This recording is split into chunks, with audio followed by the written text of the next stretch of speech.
the sun. Our children will go on and on to navigate the seas of the sun. So we go and will not return. We'll navigate the seas of the sun. Why shall there be to face the fear I once believed? Is this a video? Possibly.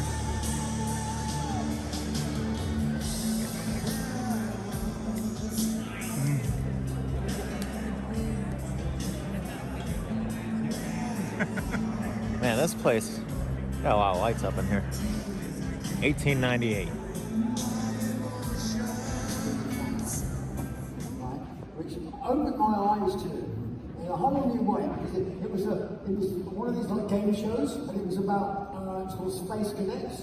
They only did about 2 episodes, because it was pilot episodes, and it never made it to the network. I was one of the contestants, and William Shatner was on the panel, which was awesome. It was like, oh my god, Captain Kirk on the panel. and what happened was that there was like a power failure, or they couldn't, the program was like interrupted, they were recording it and stopped. And William Shatner comes out and just does this like 20-minute improv thing with the audience. And he's funny as hell. And it finished with him going up and basically whatever the punchline was, but it ended up with him turning around, dropping his trousers, and then going, "Now, fuck me in the ass, Spock."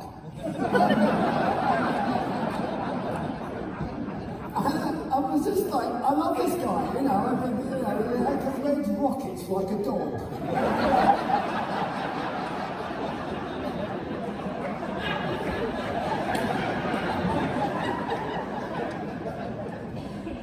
Do you plan to retire at a certain age? Well, when I don't know when I am a certain age, that's the time to retire.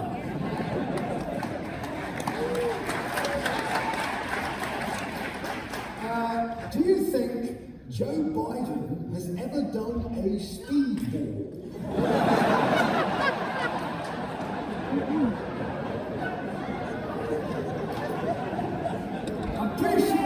I'm pretty sure his friend Brandon has, though, you know.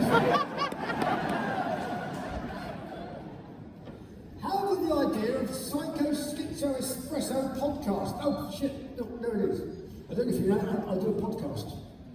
Psycho Schizo Espresso. I do it with an Oxford University psychology professor, and we try to talk in a fun but serious way about interesting things, not sort of like bullshit, silly things. So we talk about what's the real meaning of 666 from the Bible scholar, and we talk about. But he's the world expert in psychopaths. So he's got to interview most of them. I mean, I don't think he's interviewed that many US presidents. but you don't really need to be a weatherman to know which way the wind blows in that respect. I mean, they're all of them pretty high up on the scale, except Jimmy Carter, who basically doesn't even register on the scale at all. He's just like a nice guy. And interestingly, Hillary Clinton scores higher than Donald Trump, which I It did an article, Dr. Kevin Dunn, did an article in Scientific American, about 5 pages on it, rating all the different US presidents and leaders on where they were on the psychopath index. And so we do lots of things. It's all free, it's on YouTube and everything. Psycho Schizo Espresso. Give you a plug for the show. Where is the strangest place you have ever urinated? Is Southern Steel, where we did a Crystal Pilsner traditional German lager, but we did a double fermentation with the Psycho yeast. Tastes amazing, right? The biggest problem we have with the Trooper beers is importing them into the USA and getting them from one state to another state and everything else because liquid is really expensive to transport. Across the Atlantic, it's got to come. We could brew the beers, pretend to brew the beers locally, but they wouldn't taste the same. So we don't do that. But what we are doing, and what we have done, actually is done a deal with Brewdog, and we've designed a beer with Brewdog. Trooper Hellcat, an Indian pale lager, 6%, and it's absolutely mega, really nice citrusy finish.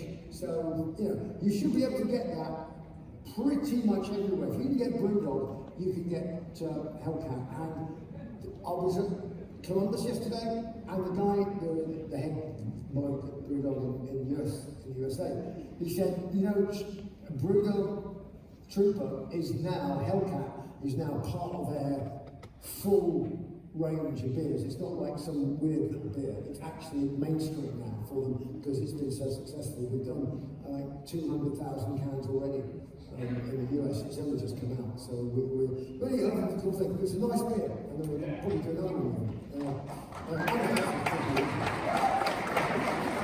Are you doing anything more with Royce? Yes. So I'm planning on a new solo album. We've got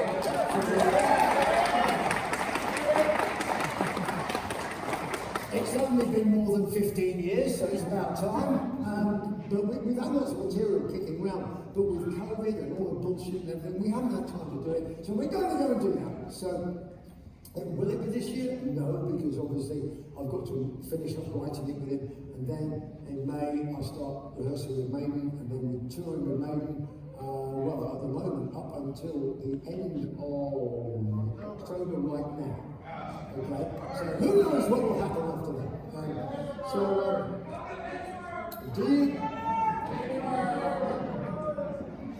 So you want us to come to Pittsburgh?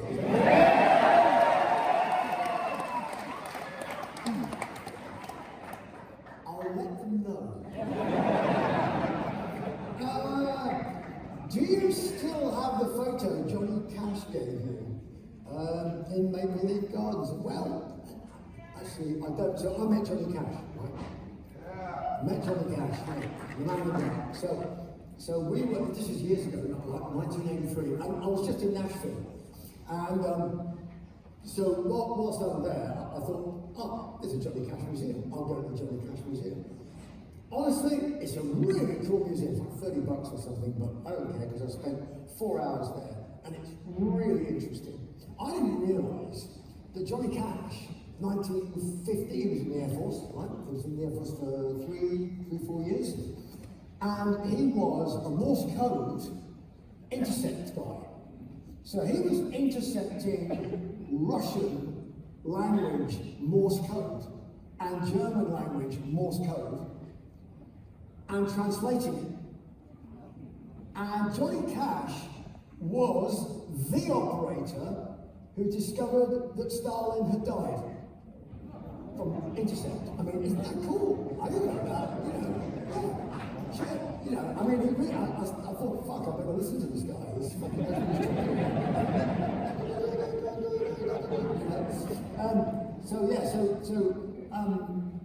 we're in Maple Leaf Gardens, 83, something like that, and at the back I see these like 5 or 6, guys with long grey hair, looking a bit like me now, right?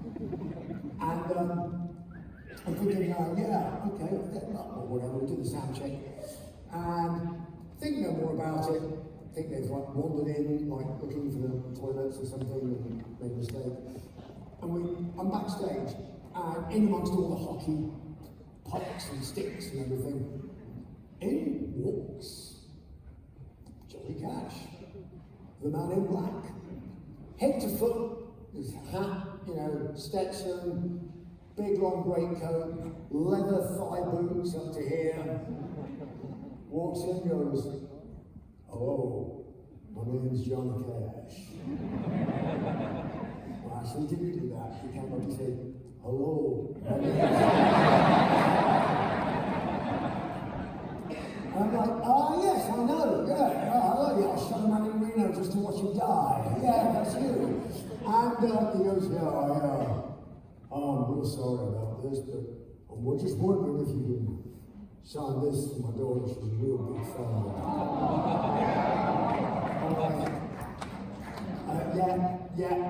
Yeah, Mr. Cash, I'm sure I can manage that. That's great. Yeah, I've got a little something for you here for myself, just a little something, just a photograph. And this is a photograph of him playing pool that says the Baron, it's signed Johnny Cash. Fucking awesome. I think my first wife stole it.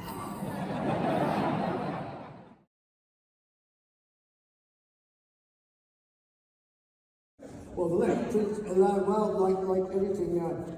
like everything in life, you know, if it flies, floats, or fucks, rent it.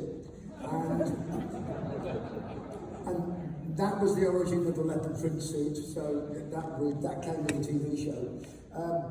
I just did it for fun. And secondly, because I'm a huge Tom Jones fan. I mean, the guy's got a brilliant fucking voice. Even though it's not metal and all the rest of it.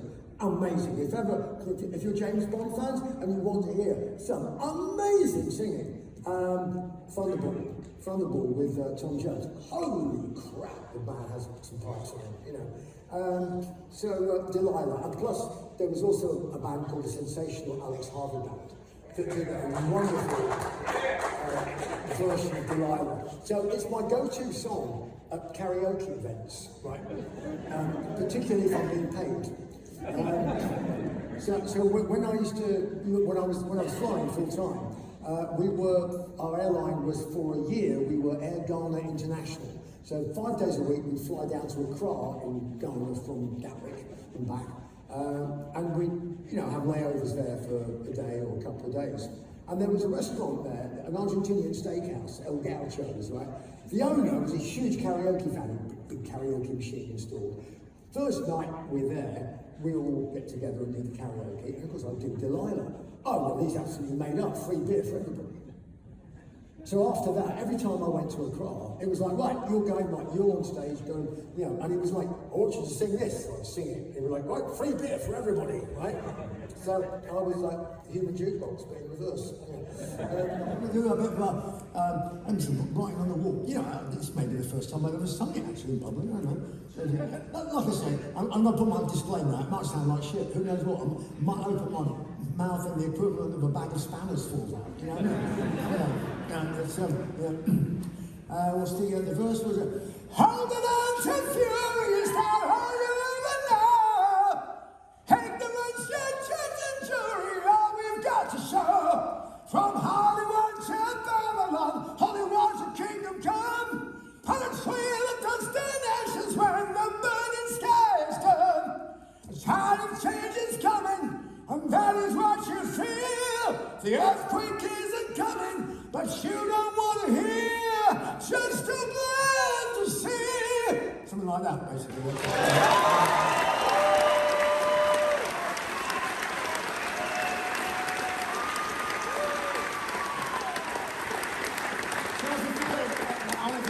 If you're feeling biblical, of course, which is Belshazzar's feast in biblical, I'll just leave you with a bit of revelation. Oh, God of earth and all, take thou down and hear our cry. Our earthly rulers falter, our people drift and die. The walls of gold and tumors, the swords of scorn divide. Take not thy thunder from us, but take away our pride. Pittsburgh, thank you.